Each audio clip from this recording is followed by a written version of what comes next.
আমি কোনোদিনও ভাবিনি যে এত সুন্দর একটা মন্দিরে আমি কোনোদিনও যেতে পারবো। আর এই সমস্তটাই শুধু শানুর জন্যই হয়েছে। আর এই মন্দিরটা অনেকেই চেনো, বেহালার পৌরাণিক পৈলান মন্দির। অনেকে জোকা বলেও চেনে, অনেকে অনেক নাম ধরে চেনে। আমি যেহেতু ফার্স্ট টাইম দেখছি আর শুনছি, তাই জন্য আমি জানি না, ঠিক করে বলতে পারলাম নাকি।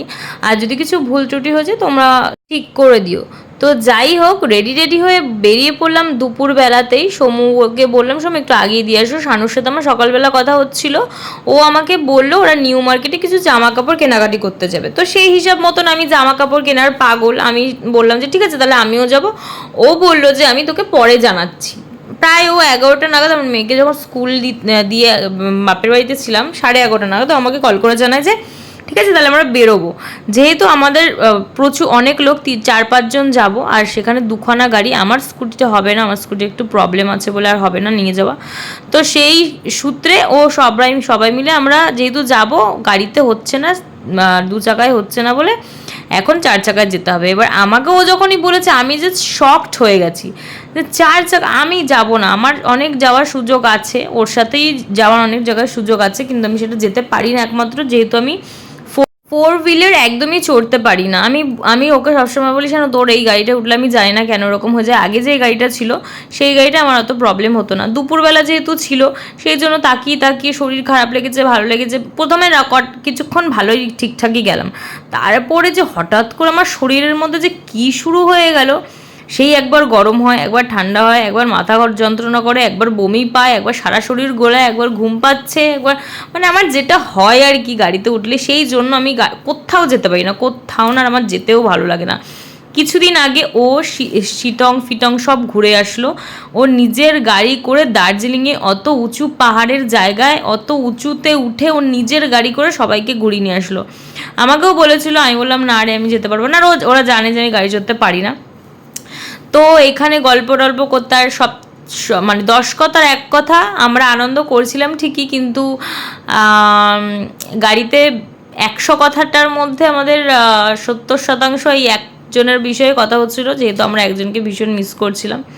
তার নামটা আমি নিতে পারছি না, যেহেতু সে এখন আমাদের মধ্যে নেই, মানে আমাদের মধ্যে নেই মানে কি আমাদের ওই গ্রুপের মধ্যে নেই, সে এখন অন্য জায়গায় রয়েছে। তো যাই হোক, তার বিষয়ে বেশি কথা হচ্ছিল, আর মিসও করছিলাম স্বাভাবিক, যেখানেই যেতাম এই সবাই মিলে যেতাম। তো ফাইনালি পৌঁছে গেলাম। অনেক মানে আমার শরীর খারাপ লাগছে, তারপরও আমি দেখো কি শুধু মানে অন্য সময় কেলিয়ে যেতাম, আজকে তাও একটু ঠিক ছিলাম। এবার যাওয়ার সময় হচ্ছে আসল খেলাটা, মানে যাওয়ার সময় রাত্রিবেলা হয়েছে আর পুরো পুরো একদম মানে প্রায় পেয়েছি গদি, পালে বিছানা যদি থাকতো শুয়ে যেতাম।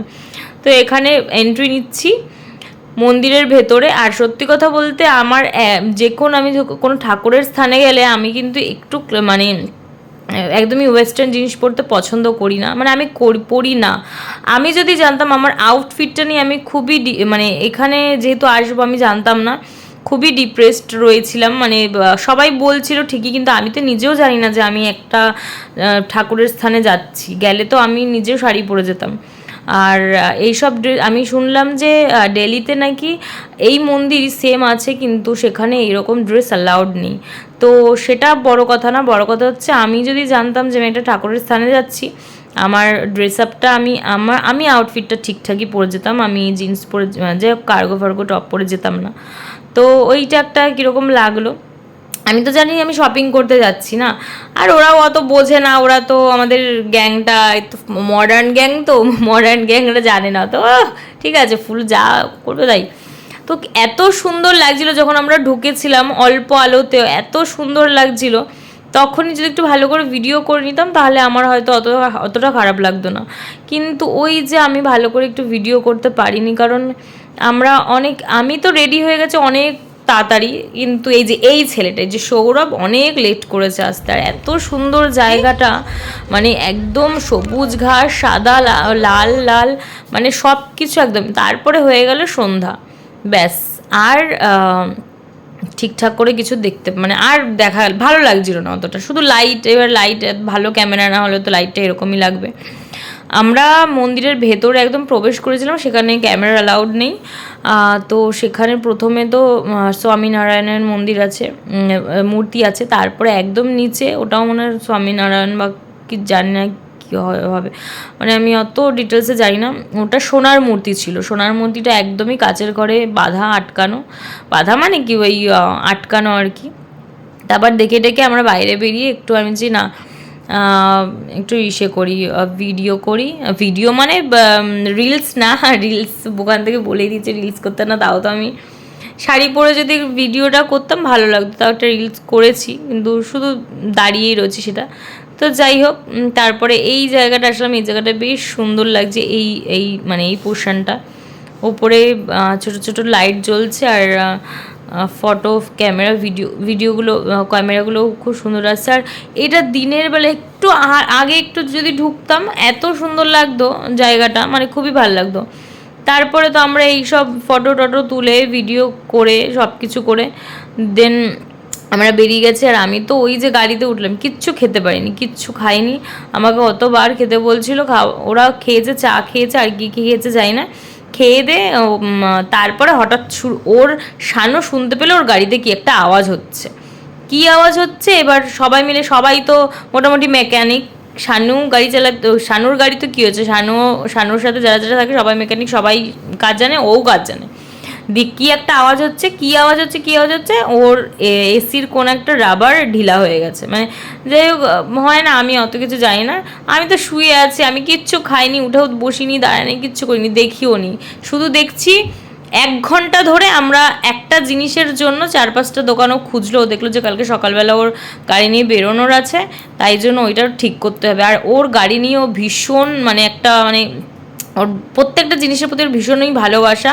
আর ওর গাড়িতে এরকম একটা আওয়াজ হচ্ছে, সেটা ও শুনবে, ও কিছু করবে না, তার মধ্যে গাড়ির মধ্যে এতগুলো মেকানিক, তো সব কিছু নিয়ে ও ঠিকঠাক করলো। প্রায় 1 ঘন্টা টাইম আমাদের ওখানে ওয়েস্ট হলো।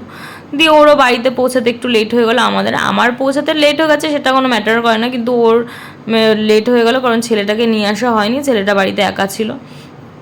এই দেখো আমার মুখ, আমাকে গাড়ি থেকে নামানোর সময় বলছে একটু মদটা কম খেতে পারতিস, এত মদ খেলি কেন।